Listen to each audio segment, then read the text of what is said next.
Gênesis capítulo 4 e 5 vai contar a história de Abel e Caim, das suas ofertas diante de Deus e o assassinato de Abel pelo seu irmão Caim.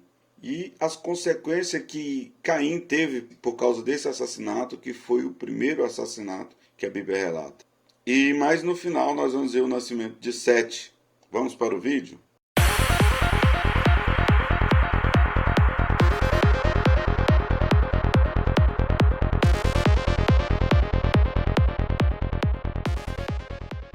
Gênesis capítulo 4, verso 1 e 2 vai falar sobre o nascimento dos irmãos. Versículo 1 vai falar sobre o nascimento de Caim. E no verso 2 vai falar sobre o nascimento de Abel. E aí no final do versículo 2 fala que Abel era pastor de ovelhas e Caim era lavrador da terra. Aí nós vemos uma coisa, os versículos são seguidos, né? Versículo 1 e 2. E a impressão que temos é que os irmãos nasceram um logo em seguida do outro, mas nós não temos como afirmar qual tempo passou de um versículo para o outro. Não sabemos com quantos anos estava Caim quando Abel nasceu. Nós não temos como precisar isso. No versículo 3 ao 7, a gente vai ver a oferta dos irmãos. O que nós podemos observar nessa oferta? O que a gente aprende nessa oferta aqui? Primeiro, verso 3 fala que a oferta de Caim foi do fruto, né? De fruto da terra. Do fruto da terra por quê? Porque ele era lavrador. Não tinha importância ser do fruto da terra. Mas a oferta de Abel foi das primícias, né? Dos primogênitos das ovelhas e das gorduras.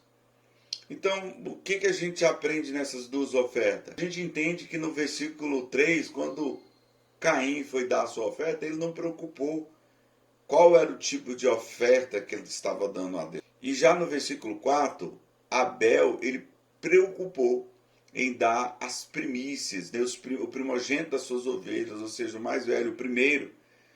Isso nos ensina um princípio muito importante, que quando vamos fazer as coisas para Deus, nós precisamos fazer o melhor. Quando fazemos e damos a Deus primícias ou primeiro, nós estamos dizendo que Deus é o primeiro na nossa vida, nós estamos falando que Deus é prioridade na nossa vida.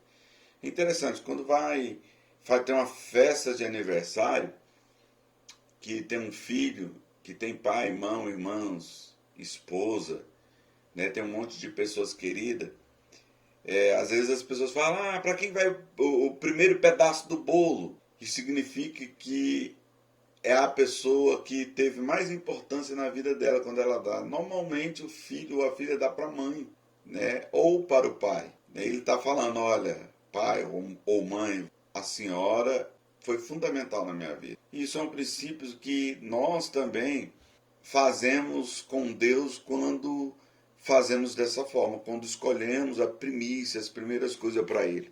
Mas aí acontece algo muito interessante. Versos 5 aos 6 e 7, Caim fica irado, porque no final do verso 4 fala que atentou o Senhor para Abel e para a sua oferta, porque Abel priorizou Deus. E aí no verso 5, Caim fica irado e descai o semblante, porque o Senhor não atentou para a sua oferta. Sua oferta foi rejeitada por Deus.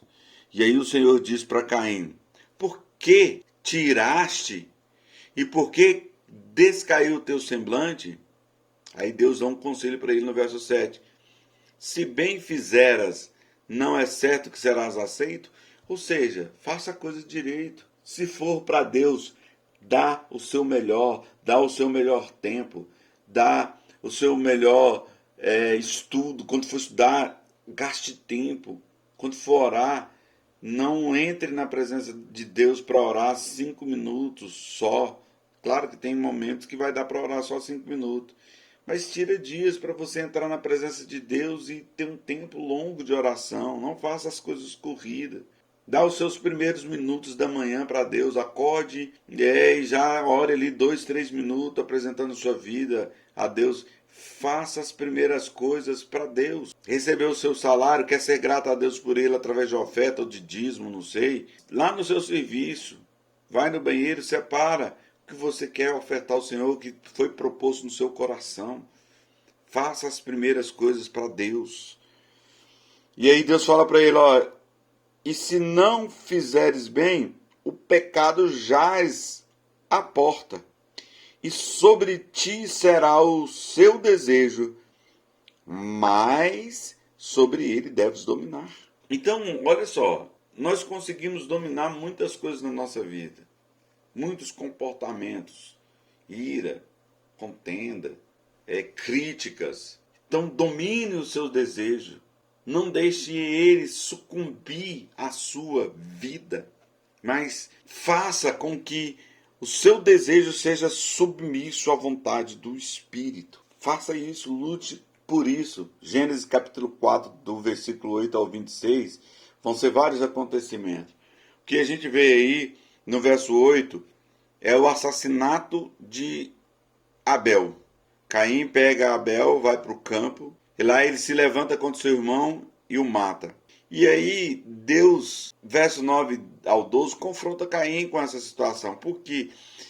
Porque Deus é sábio, Deus é inteligente, Deus sempre dá a oportunidade de reconhecermos as nossas falhas, de nós aceitarmos e pedirmos perdão para Deus. Ele fez isso com Adão e Eva no capítulo 3, e aqui novamente Deus está fazendo com Caim, e ele faz isso conosco hoje. Verso 9, Deus pergunta para Caim, onde está teu irmão Abel? Onde está teu irmão Abel? E ele responde, não sei. Sou eu guardador do meu irmão? Então o que Deus... A gente entende, quando a gente vai estudando a Bíblia, você vai percebendo isso. Deus esperava que Caim falasse, Senhor, não consegui controlar o meu desejo, eu pequei, matei meu irmão. Matei meu irmão, não consegui controlar o desejo. Deus sabe que eu e você vamos errar, vamos falhar. Então precisamos assumir o nosso pecado. E Deus fala para ele, olha, que isso que fizeste? A voz do sangue do teu irmão clama a mim desde a terra. E aí Deus amaldiçoa Caim. Fala para ele, maldito és tu desde a terra, que abriu a sua boca para receber da tua mão o sangue do teu irmão. Você será fugitivo por toda a terra. Aí Caim reconhece, porque ele viu que não tinha como fugir de Deus, ele reconhece. Aí ele fala, minha maldade é muito grande. Verso 14, hoje o Senhor me lança na face da terra, e da tua face me esconderei. Serei fugitivo e vagabundo por toda a terra, e todo aquele que me achar me matará. E Deus coloca uma marca em Caim. Essa marca é uma marca muito discutida no meio cristão. Todo mundo quer saber qual que é a marca de Caim, mas Deus não fala. Se ele não fala, não inventa. Sabemos que Deus colocou uma marca em Caim, mas não sabemos que marca que é essa. O Senhor, porém, disse-lhe, portanto, qualquer que matar a Caim 7 vezes será castigado. E pôs o Senhor um sinal, uma marca em Caim, para que o não ferisse qualquer que o achasse. Era uma marca visível. Não sabemos se foi uma cicatriz, não sabemos se foi, sei lá, é uma marca visível. Poderia ser que Deus fez com que ele perdesse todos os pelos. Poderia. Não tinha barba, não tinha cabelo na cabeça, não tinha pelo no corpo. E então Caim saiu de diante da face do Senhor e habitou na terra de Nod. Do verso 18 ao verso 24 fala sobre a geração, a descendência de Caim. Verso 17 fala que Caim conheceu sua mulher, e do verso 18 ao 24 fala da sua descendência. E um dos descendentes de Caim, que está lá no verso 23, ele cometeu 2 erros. O primeiro, ele tomou 2 mulheres. Ele casou com 2 mulheres. Lá no verso 23 fala assim, disse Lameque às suas mulheres, a Ada e a Zila. Então ele tinha 2 esposas. Né? E aí ele faz um comentário interessante. Ele fala assim, ouvi a minha voz, vós mulheres de Lameque, escutai as minhas palavras, porque eu matei um homem por me ferir e um jovem por me pisar. Ou seja, o assassinato que Caim fez passou para a sua geração. Aqui começou no coração do homem uma maldade extrema. Começou a ter uma maldade fora do normal. E lá na frente nós vamos ver que Deus enviou o dilúvio, porque a maldade do homem era muito. E no verso 25 e 26, Adão conhece a sua mulher, ou seja, tem relação sexual com a sua mulher, e ela dá à luz um filho. E ela chamou este filho de Sete, porque disse ela: Deus me deu outro filho em lugar de Abel, porquanto Caim o matou. Verso 27 termina o capítulo 4 dizendo: E a Sete também nasceu um filho, e chamou o seu nome de Enos. Então começou-se a invocar o nome do Senhor. Gênesis capítulo 5. Gênesis capítulo 5 é o livro das genealogias, né? Do versículo 4 até o versículo 32 fala da genealogia de Adão, de todos os filhos de Adão e filhas. E aí vai vindo falando de todos os personagens inicial da Bíblia que começou a povoar a terra. Mas eu quero chamar a atenção de três primeiros versículos do capítulo 5 de Gênesis. O versículo 1 fala: Este é o livro das gerações de Adão.